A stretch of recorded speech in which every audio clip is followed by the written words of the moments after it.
Sir AE గారేనా? అవునండి. ఎలా అండి కట్ చేస్తారు? ఇంటికి వచ్చి, నా ఇంటికి వచ్చి, ఎవరింటికి వచ్చి కట్ చేశారో కొంచెం ఏమైనా లెక్కల పత్రాలు ఉన్నాయా మీ దగ్గర?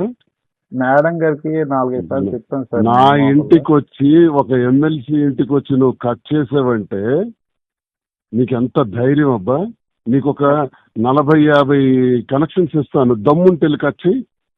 ఇప్పుడు ఇస్తాను ఇమీడియట్ గా. డ్యూ పేమెంట్స్ చాలా ఉన్నాయి, ఎలక్ట్రికల్ బిల్స్ పెండింగ్ ఉన్నాయి, నేను ఇస్తాను. టెక్కల్లోనే ఎన్ని రైస్ మిల్స్ ఉన్నాయి, ఎంతమంది ఉన్నాయి, దమ్ముంటే వెళ్ళి కట్ చేయి చూస్తాను.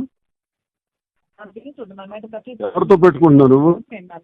కట్టిన బిల్లు ఎలా కట్ చేస్తావు నాకు చెప్పు. నీ మీద కన్స్యూమర్ కోర్టుకి వేసి లాగి నీ జీవితం మొత్తం చీడ్చి పెడతాను. ఎవరితో పెట్టుకున్నావు చూపెడతాను. కట్టిన బిల్లు డి మాధురి పేరున బిల్లు కట్టుంది.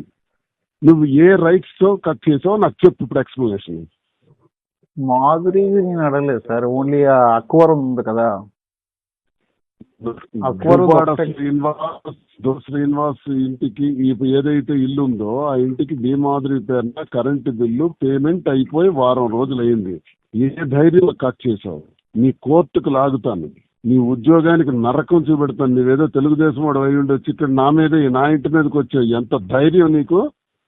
ఎంత ధైర్యమే నీకు? ఇప్పుడు దాంట్లో ఇక్కడ నుంచి పార్టీ చేస్తాను చూడు. టెక్కల నుంచి, టెక్కల్లో ఉద్యోగం నువ్వు ఎలా చేస్తావు నీకు చూస్తాను, నీకు చెప్తాను ఇవాళ.